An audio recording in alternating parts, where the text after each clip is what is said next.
Qui est vraiment très facile. Il va vous falloir environ 7 à 8 pommes de terre, donc de taille moyenne, 2 cuillères à soupe d'huile d'olive, on va la mettre là, elle sera visible, hop là. On va rapprocher également le sel. Vous aurez besoin d'un peu de curcuma, donc on mettra environ une demi-cuillère à café. Il va vous falloir aussi un demi-oignon haché, donc l'autre moitié vous le réservez pour autre chose. Et ensuite il va vous falloir de l'huile pour la cuisson.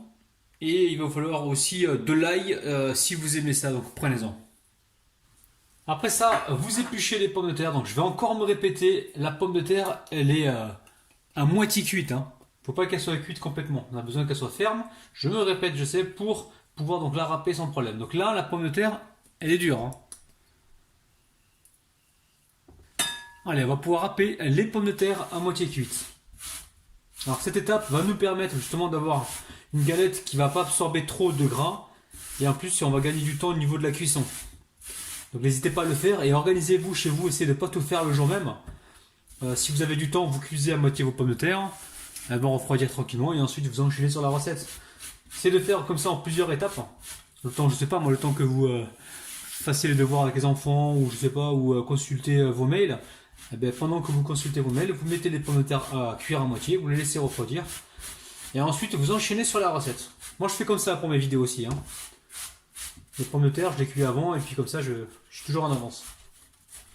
Alors attention de ne pas trop cuire la pomme de terre, sinon vous n'allez pas pouvoir la râper. Hein. Ça va s'écraser contre la râpe et vous n'aurez pas donc des lamelles comme ça. Donc pommes de terre, les amis, attention à la cuisson. Allez, je récupère ce qui reste dedans parce qu'aujourd'hui c'est opération Rémi-nous le Rédilou, les amis. Hein. Alors, une fois qu'on a fait ça, on va commencer à faire donc la petite marinade qui va se faire rapidement. Alors, ici je récupère. Alors, je récupère quoi? Je récupère ici la moutarde. Hop là. J'en mets un petit peu. Alors, si vous aimez ça, mettez-en la moutarde. Moi j'adore la moutarde. Hop là. Oui, on va regarder ici la fourchette. Ensuite, on va y mettre le persil ou la coriandre. Vous mettez ce que vous avez. Vous pouvez mettre du basilic aussi, de l'origan. C'est vous qui voyez, les amis. Donc pour moi, ce sera du persil plat. La coriandre, ça va très bien aussi avec. Hein. On va mélanger rapidement. Ensuite, on va venir y mettre l'huile. Alors, huile d'olive. 2 petites cuillères à soupe. On va mélanger comme ceci. On va y mettre du sel. Alors, un petit peu de sel dans la marinade.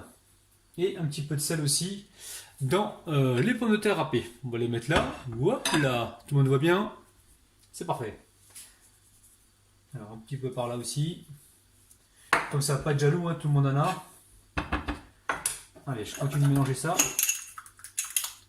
J'oublie pas le curcuma. Alors curcuma les amis, hein, une demi-cuillère à café. C'est vraiment pour apporter une belle couleur. Voilà, une demi-cuillère à café, mais pas trop rempli les amis la cuillère à café. Hein, c'est voilà, juste ça à peine.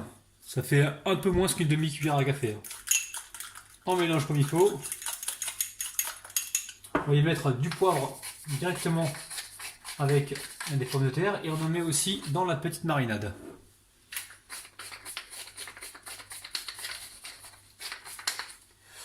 Ensuite, hop là, on récupère les oignons. On les met directement avec les pommes de terre.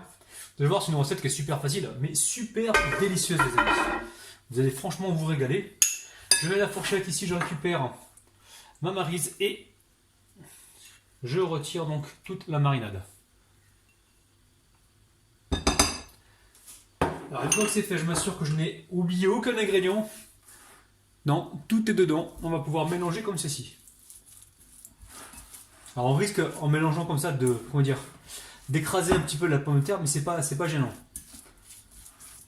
Là ce qui est important c'est que l'intérieur soit cuit, parce que généralement on fait des galettes de pommes de terre, l'extérieur est joli, bien croustillant tout ça, et des fois on se retrouve avec un intérieur pas cuit.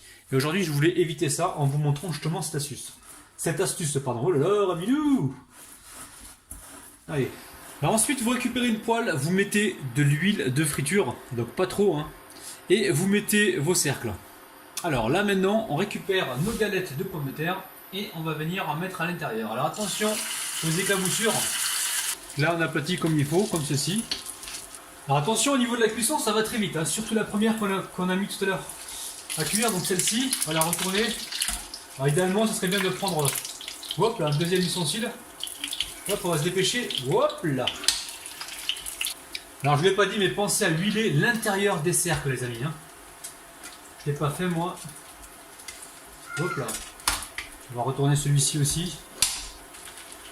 Vous prenez un papier essuie-tout hein, si jamais vous avez peur de vous brûler les doigts.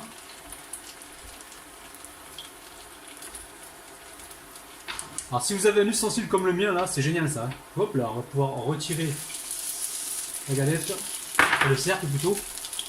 Ici c'est pareil. Hop, on va retirer le cercle. On va baisser la température parce que comme les pommes de terre sont déjà pré-cuites, on risque de se faire avoir. Hop. Et on va faire donc la même chose avec celui-ci. Hop là. Ouh, c'est chaud le vilain là. Alors, quand ils sont comme ça colorés, on vient les disposer directement sur une plaque. Donc ici, on va les huiler. On les a pas fait tout à l'heure. Il faut absolument le faire les amis parce que sinon ça va coller. Hein. Allez, on récupère de la pomme de terre. Là, le but du jeu, c'est vraiment de saisir les deux côtés. Hein. Après, on fait un petit passage rapide au four juste pour réchauffer à l'intérieur. Et ce sera nickel.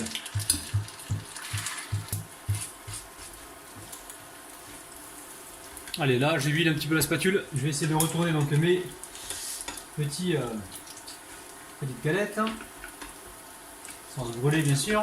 Donc là, déjà, comme ça, on va essayer de voir si ça se décolle. Ouais, ça fait assez bien, ça va. Hop là. Là directement, je prends donc mon poussoir. Si vous n'avez pas de poussoir, vous prenez un verre les amis. Hein. Alors attention de ne pas l'exploser. Prenez un verre pour faire ça. Ouh, waouh, ça sera beaucoup plus facile. Alors on va essayer de retirer là, gentiment la galette. Hop là. Alors ce que vous pouvez faire aussi, vous n'êtes pas obligé d'utiliser les cercles. Vous prenez directement votre galette, vous l'aplatissez dans la poêle et ensuite vous coupez des parts. Hein. Ça aussi vous pouvez le faire sans problème. Alors les amis, en pressant comme ça, c'est pas mal aussi. Hein. Hop. On retire le cercle. On récupère la spatule, pareil. On va venir retourner comme ceci. C'est mieux que de le retourner avec le cercle. Voilà, j'ai trouvé une technique les amis. J'aime bien trouver des techniques pour vous. Là, on traite du poussoir. Bon, là, celui-ci est un peu plus... Enfin, celui-ci, pardon, est plus petit que celui-ci. Donc ça rentre pile poil. Mais essayez-vous de trouver un verre qui rentre pile poil. Et là, on va faire attention de ne pas se brûler. Hop là.